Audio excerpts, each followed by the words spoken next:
So we're going to be talking about a very serious subject in just a moment, but we wanted to bring you up to speed on a few of the numbers to help contextualize the conversation a little bit. So this is just a little breakout of New York State's report on GI cancers. So first slide coming up here. These are incidence rates versus mortality rates. Now we've broken this down by white and black to sort of highlight some of the disparities present.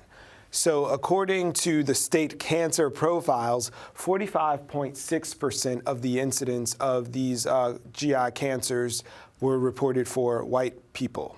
Black and Latinos accounted for 44.2%.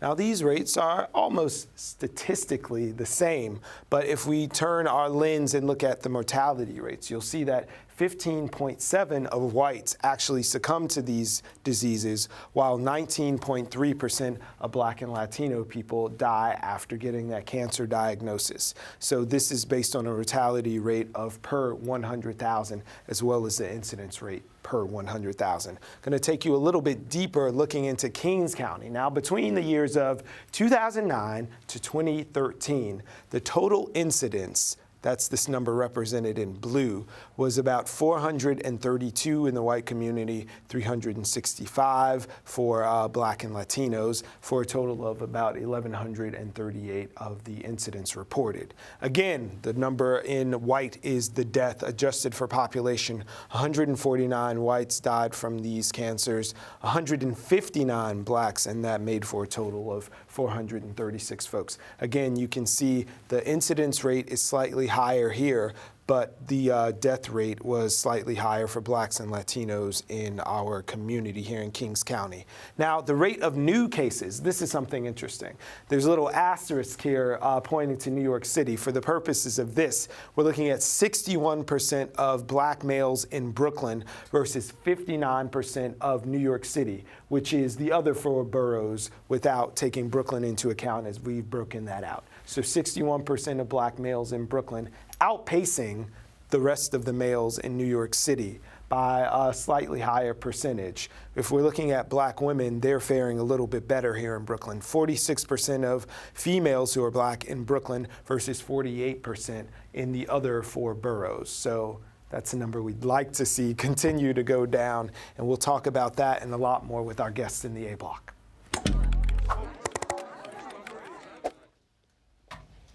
Millions of Americans are watching the Republicans in Congress try to figure out how to give Obamacare a makeover. Without changing it so much, their own supporters start to get buyer's remorse. Luckily, here in New York, we're probably not facing a radical overhaul of our healthcare policy, but as we've just seen, there are still plenty of healthcare issues to deal with. Today, we've asked three guests to help sort out the whys and wherefores of GI cancers for us. Diane Nathaniel is a stage 3 cancer survivor and the executive founder and executive director of a nonprofit called Beat Stage 3. Welcome to BK Live. We like that celebration. Thank you. Happy to have you here. Thank you. Dr. Shivakumar Vignesh is the chief of the Division of Gastroenterology and Hepatology at Downstate Medical Center. Now, Downstate is one of the 2 medical schools that have been awarded a federal grant to study the disparities we just looked at. The other is SUNY Stony Brook, and Dr. Ellen Lee is a professor of medicine in their Department of Gastroenterology and Hepatology. Thank you all for being here. Thank you. Thank you. Thank you. Diane, why don't we start with you? Tell us about your organization and why you started Beat Stage 3. Beat Stage 3 is a not-for-profit organization, and we created it to give cancer fighters and survivors their sexy back, if you will. I was a stage 3 colon cancer patient in 2014. I was diagnosed at age 44. And coming out of it on the other side in survivorship, looking for support and ways to restore my health, I guess renew my appearance, there really wasn't anything available other than, just the basic holistic measures of taking a pill, go to the gym, and a lot of things we are unable to do because our immune systems are so low. So in trying to help me get my self-esteem back, self-confidence back, we had like this big celebration of life party to celebrate the 1 year of not having chemo and just trying to find the positive in it. And then we did like a photo shoot to show that you can be beautiful. And what ways do you have to now redo your closet? You know, go shopping. You know, that's always a good way.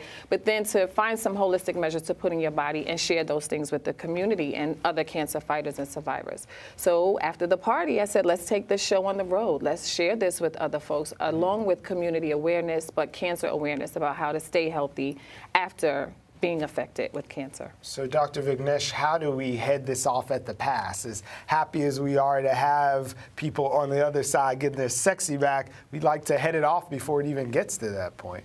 Yeah, thank you for inviting me. Yeah. I think really the message is screening and appropriate and timely screening.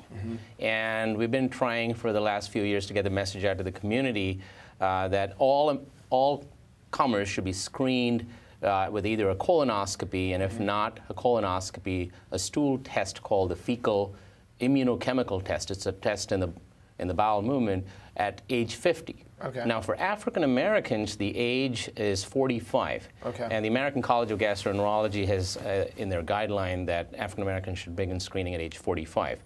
And if you're unable to get access to a primary care physician, who's generally the first stop, you can directly seek out a gastroenterologist, and they would be happy to discuss screening options. So Dr. Lee, are we not getting the message in the Black and Latino community, or are we just not showing up and saying, oh, what, I'm 45 now, I should have a test?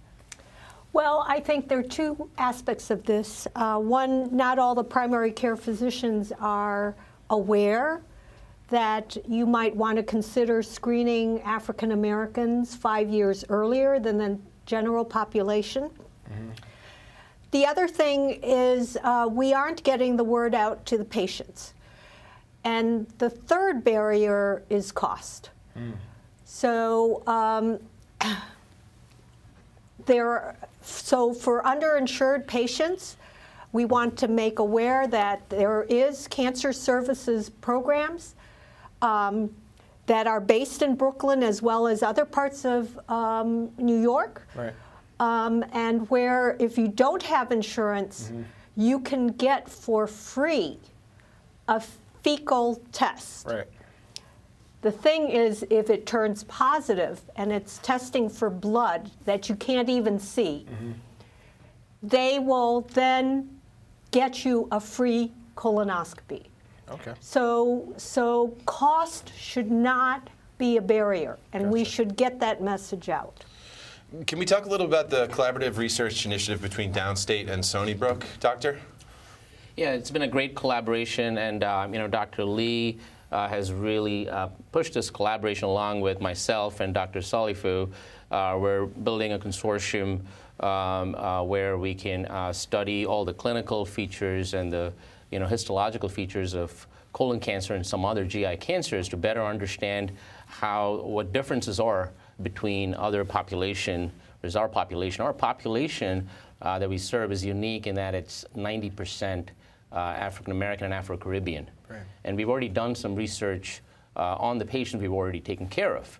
But we hope to find useful information that we can potentially use to help our population. So Diane, how is Beat Stage 3 partnering with the medical community to get the word out to say, okay, this is something you need to put on your checklist? We're trying to host forums for research information like this to come forward. I met one of their research analysts while I was doing legislature at Lobby Cancer Day in DC. And Roy came to me and didn't know my story when I presented to Senator Schumer. And he said, I need you to meet my doctors. This is what we're doing. And we connected from that moment forward. And we are hosting an event at Brooklyn Borough Hall on March 11th, open to the community. We pitched it to Borough President, and he thought it was a great opportunity to open up those doors and have people come out from 12 to 4. Right. A few of the doctors from Downstate and Stony Brook will be there, but other folks from other parts of the cancer community in terms of doctors are coming out too. We've been getting such a really great response from people who are studying cancer in other areas of the body like the neck or brain. And so that's been, real heartfelt because I feel like the screening and the information partnered together will give people a chance to do what they need to do to be healthier and to get the screening earlier. What do you hope that people take away from an event like that on March 11th? Do you think people find inspiration through each other? I want the conversation about cancer to be more comfortable. I think growing up in our culture, we didn't talk about cancer and we didn't talk about HIV and AIDS. Those were two subjects. When people passed on, no one said anything. And then we're big on family secrets. You know, someone passes and it's just they were sick. And so for me, I'm adopted. I didn't know my medical biological history. So as what I now know to be maybe symptoms like constipation or irregular bowel movements or indigestion, gas that's unmovable, so you can't burp, you can't pass gas, and you're just filling yourself up with gas X. And I had an ulcer. All those things were culminating problem in a GI problem, but not necessarily had to be cancer. It takes a polyp 10 years to turn into cancer. Wow. And so at 34, I probably had a polyp, but I wasn't at the screening age. So wanting people to recognize symptoms that may say you need to see a GI doctor just for a checkup, you know, and let them decide. Well, we've got the doctors here. So I know you talked about even looking at the fecal sample, there's blood that's imperceptible to us, but you can find it in this test. What are some of the things that you need to be aware of, particularly if you do have a family history? Well, there are special guidelines for people with family history, and you know it's best to discuss it with your doctor. But the point, if I may make, is that you shouldn't really wait for symptoms because usually it's too late. Right. So you know there are well-established guidelines based on when the polyps are common and when they start. And like Diane was saying, it takes about 4 to 10 years for the polyp to turn into cancer. And colonoscopy is really the gold standard and the best way to detect these polyps, which are precancerous. And not only detect them, we remove them and get rid of them so they have no way of turning into cancer. And that's why colonoscopy is so effective. You know, there was a recent study from the National Cancer Institute that said that we've reduced the death from colon cancer about 35%. So wait, we all saw Katie Couric go in and get the colonoscopy after the death of her husband. So have we sort of turned the corner here? Are people more motivated to come in? Do they ask for it? What's the process? When do you need to do it? I'm an Asian tiger mom. We need to nag a lot more. We need to nag a lot more. In fact, the goal is 80% by 2018. The 80% of and the we're not even population close. in that age We're not group. even close. So is Obamacare going away, being in peril, gonna affect? I saw you made a face, but I know that you said in New York State there are some provisions where if you present and you say, I want to get this done, it can help. But are we in danger of losing that? I hope not, but to what Dr. Lee mentioned, we have the Cancer Services Program, which is a great opportunity for people without insurance. And you know, at Downstate, you know, we take all patients. Right, we help them you don't have to have been diagnosed. Like this is a preventative and screening measure, so you don't have to be diagnosed. Just a checkup. Absolutely, and I would encourage anybody with questions to seek out either their primary care doctor or their gastroenterologist. And really, you know, there should really be no fear of colonoscopy. It's a short 20 to 30 minute test, and you know, at least you should begin the conversation with your doctor. Okay. I'm curious where you see this going. I mean, in this age of technology, sorry, I can't speak. Where do you see these cancer research and services in 10 or 20 years from now? Well, what I would hope is a better test. We talked about the FIT test, which is now the standard of care fecal immunochemical test. But you know, still there's room for improvement where we can really select the population at risk. So we can address populations better based on their risk profile. So there's a lot of molecular tests that are already being, you know, validated, but we still need a better test. So the patients who really need colonoscopy and early colonoscopy can be identified better. So why is it that we are more at risk than the other people sitting at this table? Is it our diet? Is it just genetics? Is it environmental stresses? Like, why are Black and Latin people more prone to dying even after we get diagnosed? Latin people are actually not more prone. Okay, It's so the it's Black people. African American. So that's an excellent question. And it's probably both genetics and diet. And also, we know that among African Americans, there's a higher risk of diabetes, there's a higher risk of obesity. Again, diet. Well, but also genetics. Yeah. And the way but- they react to your diet, right? Right. Yeah.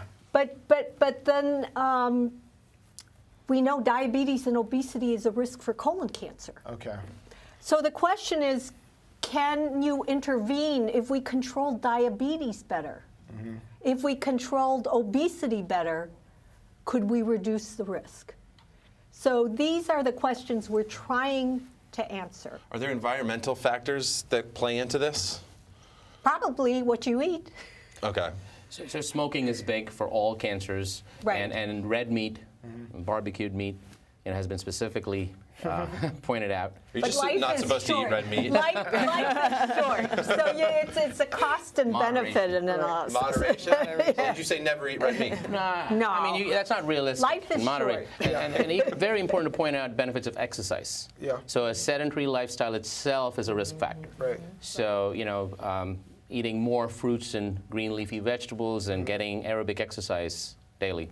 Easier said than done. Diane, before you went in, did you feel bad, or had you always just had a sensitive stomach kind of thing? Like, what was the thing that forced you to say, I need to see a doctor? This isn't just bubble guts. Like, what do you rectal do? bleeding Okay. out of nowhere. Yeah. And so if not for the rectal bleeding, from what I'm told, I probably would Right. not be That's sitting like the here. scream, like, yeah, okay, because this- there's no something's pain. happening. It's just silent. There Yeah. was no pain other than the things I described that we kind of think happen Just from keep diet. going. Right. Yeah, You yeah. just keep going. You buy the Gas X and that was it. And so wanting people to understand that those things, like Dr. Vignesh said, not to wait for symptoms, but those are things that in our culture, our parents raised us on Alka-Seltzer or have a ginger ale. You don't think it's a symptom. So if I could share those symptoms with people, these are really symptoms that you might need to do something or change the way you're eating. You just struck a chord for me. I have 2 doctors here. Tell people that ginger ale is not a medicine. Please. Say it. Ginger ale is not a medicine. I'll say it. Right? Ginger can have some health properties, right? But if you put 6 ounces of sugar and 4 ounces Right. of water with a drop of ginger, that ain't medicine, But I in think my medical opinion. Diane makes an excellent point. I think my observation, men more often than women blow off symptoms. Okay. And then maybe that's responsible for the disparity, gender disparity. If you do have a bleeding, even if it's a small amount, or any change in your bowel pattern, that could be a red flag. So Diane, how do people get involved in Beat Stage 3, not just on March 11th, but maybe online or year-round? Oh, please, yeah. So you can definitely go to our website, and there are ways for you to take action. You can join me in American Cancer Society Cancer Action Network. I represent the 8th Congressional District, governed by Congressman Hakeem Jeffries. So we're always doing something in the community to let people know there are new petitions, new bills that definitely need to close loopholes regarding this cancer and others. And they can email us at support@beatstage3, but THREE.com, Gotcha. and send us an email and tell us how you want to get involved, and we'll email you back, I promise. Dr. Lee, how often should we be pooping?